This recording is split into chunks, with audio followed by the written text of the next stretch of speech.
वजारत इत्तलात व नशियात ने भारतीय खबर रसां इदारे ANI की पाकिस्तान मुखालिफ झूठी रिपोर्ट का पोल खोल दिया। रिपोर्ट में पाकिस्तान पर बेबुनियाद इल्जामात आयद किए गए। झूठी रिपोर्ट का मरकजी किरदार भारतीय फेक न्यूज़ नेटवर्क से मुंसलिक अमजद अयूब मिर्जा निकला। यूरोपीय यूनियन डिस इन्फो लैब पहले से ही 750 से ज़ायद जाली भारतीय मीडिया प्लेटफॉर्म्स में नकाब कर चुकी है।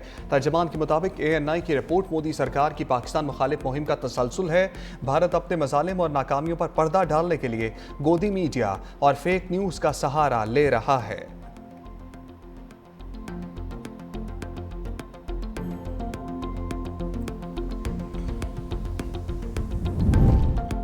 मुत्तहिदा कौमी मूवमेंट एक बार फिर इख्तलाफात का शिकार। पार्टी की क़यादत आमने सामने आ गई। फारूक सत्तार और अनीस कायम खानी के दरमियान राबतों और जलूसों की सियासत जोर पकड़ने लगी। फारूक सत्तार 1 नवंबर को सरजानी में अवामी इज्तिमा करेंगे। अनीस कायम खानी की मुख्तलिफ इलाकों में राबता मुहिम जारी। अनीस कायम खानी ने बहादुराबाद आने की धमकी दे दी। पार्टी ज़राए के मुताबिक इख्तलाफात इस हद तक बढ़ गए हैं कि तंजीमी ओहदे मुस्तकिल नहीं हो पा रहे। मरकजी कमेटी के इजलास भी तात्तुल का शिकार हैं। MQM के मुतादिद बहनों भी गैर फाल हो गए हैं। कराची में मुत्तहिदा की सफ़ों में बढ़ती दरारों ने पार्टी के मुस्तकबिल पर सवालिया निशान लगा दिया है।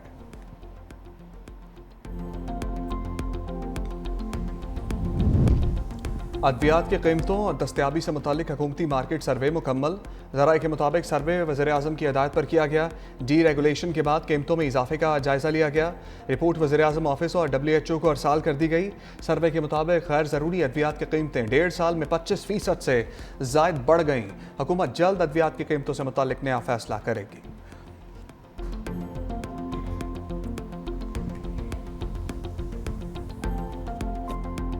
ने सूबे के सैलाब से मुतासरा 27 अजला की 72 तहसीलों को आफत ज़दा करार दे दिया। तर्जुमान के मुताबिक 50 से ज़ायद मुतासरा मौजाजात को भी आफत ज़दा करार दिया गया। नोटिफिकेशन जारी। ज़िले इंतज़ामिया को बहाली और इमदादी सरगर्मियाँ तेज़ करने की हिदायत। आफत ज़दा इलाकों में रवां खरीफ सीजन लैंड रेवेन्यू और आबियाना वसूल नहीं किया जाएगा। DG इरफान अली काठिया ने कहा, अब तक 1,02,000 सैलाब मुतासरीन के बैंक अकाउंट्स खोले जा चुके।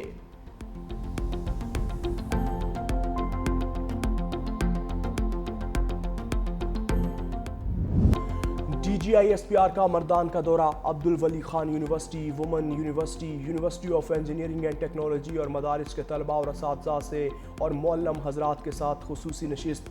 तलबा की एक बड़ी तादाद ने शिरकत की। DGISPR ने हाज़रीन के मुख्तलिफ मौज़ूआत पे सवालात के तफसीली जवाबात दिए। तलबा ने कहा कि मुल्क की सलामती और इस्तेहकाम के हुसूल के लिए खैबर पख्तूनख्वा के नौजवान पाक फ़ौज के शाना बशाना खड़े हैं। आज तवील अरसे बाद हमें मुल्की और सूबाई हालात और अफवाज पाकिस्तान के बारे में जहनों में गर्दिश करते सवालों का जवाब मिला। अफवाज पाकिस्तान की मुल्क को दरपेश खतरात के खात्मे के लिए बेपनाह कुर्बानियाँ हैं। लाहौर फ़ज़ाई आलूदगी की लपेट में। आज भी दुनिया के आलूदा तरीन शहरों की फहरिस्त में पहले नंबर पर लाहौर का AQI 360 रिकॉर्ड। माहिरीन ने लाहौर की फ़ज़ा को इंतहाई मुज़र सेहत करार दिया। महकमा मौसमियात का कहना है नवंबर से वस्त दिसंबर तक स्मोक की शिद्दत में इजाफे का खदशा है। स्मोक के बाइस बच्चे और बूढ़े अफराद ज़्यादा मुतासर होने के खदशात हैं। शहरी एहतियाती तदाबीर इख्तियार करें और मास्क का इस्तेमाल यकीनी बनाएं।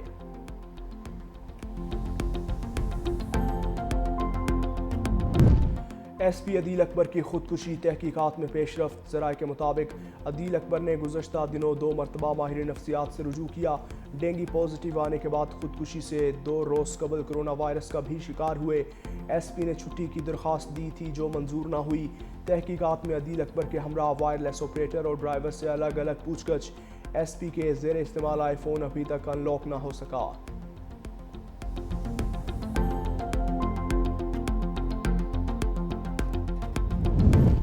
कौमी क्रिकेटर सुहेब मकसूद की गाड़ी मिल गई। CPO मुल्तान के मुताबिक सुहेब मकसूद की गाड़ी फ्रॉड और धोखाधड़ी से हथियाई गई थी।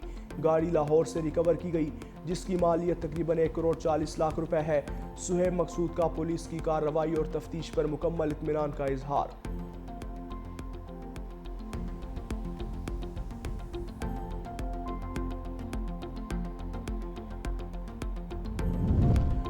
भारतीय वज़ीर-ए-आज़म नरेंद्र मोदी की वोटर लिस्ट में हेरा फेरी और इंतखाबी धांधली बेनकाब।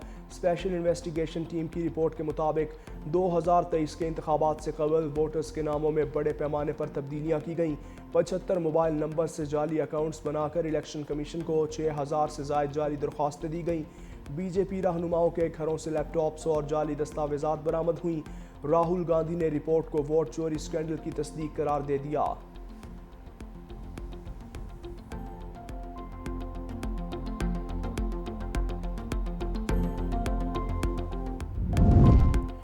تمام فلسطینی تنظیمیں غزہ کا انتظام ٹیکنوکریٹ کمپنی کے سپرد کرنے پر متفق۔ حماس کی جانب سے بلائے گئے فلسطینی تنظیموں کے اجلاس کا مشترکہ بیان جاری۔ فریقین میں اس بات پر اتفاق ہوا کہ غزہ کا انتظام ایک غیر سیاسی تکنیکی کمیٹی کو دیا جائے۔ بیان میں یہ واضح نہیں کہ فلسطینی اتھارٹی اس معاہدے کا حصہ ہے یا نہیں۔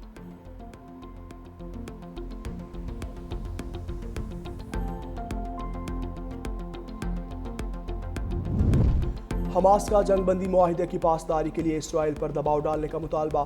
حماس ترجمان حازم قاسم کا کہنا ہے کہ اسرائیل کی جانب سے جنگ بندی معاہدے کی خلاف ورزیاں جاری ہیں۔ جنگ بندی کے بعد سے اب تک 90 فلسطینیوں کو شہید کیا جا چکا۔ حماس نے مقبوضہ مغربی کنارے کو اسرائیل میں ضم نہ کرنے کے امریکی موقف کو سراہا۔ ترجمان حازم قاسم کے مطابق غزہ امن معاہدے کی کامیابی کے لیے پرعزم ہے۔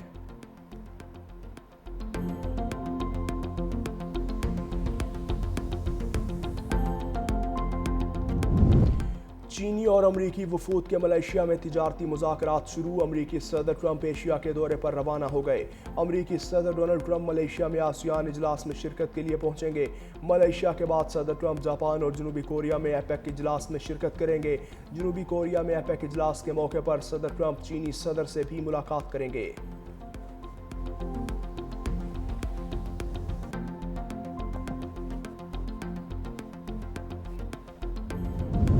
منشیات کی غیر قانونی سرگرمیوں کا الزام۔ وینزویلا نے امریکی الزامات کو مسترد کر دیا۔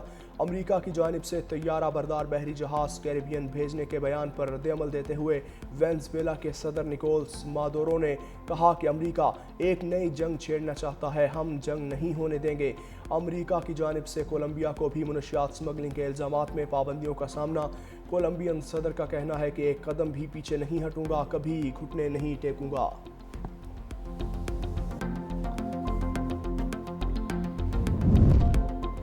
اور سفارتکار ڈپلومیٹک انکلیو میں اب پیڈل ٹینس بھی کھیل سکیں گے۔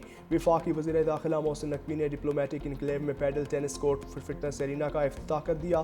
کہا پیڈل ٹینس کورٹ سے ڈپلومیٹک کمیونٹی کو کھیل اور تفریح کے معیاری سہولت میسر آئے گی۔ کھیلوں اور صحت مند سرگرمیوں کو فروغ دینا ہماری ترجیح ہے۔ ڈپلومیٹک انکلیو کی تزئین و آرائش پر کام شروع کر دیا۔ ڈپلومیٹک کمیونٹی کو تمام سہولیات کی فراہمی، کوئی کسر اٹھا نہ رکھی جائے گی۔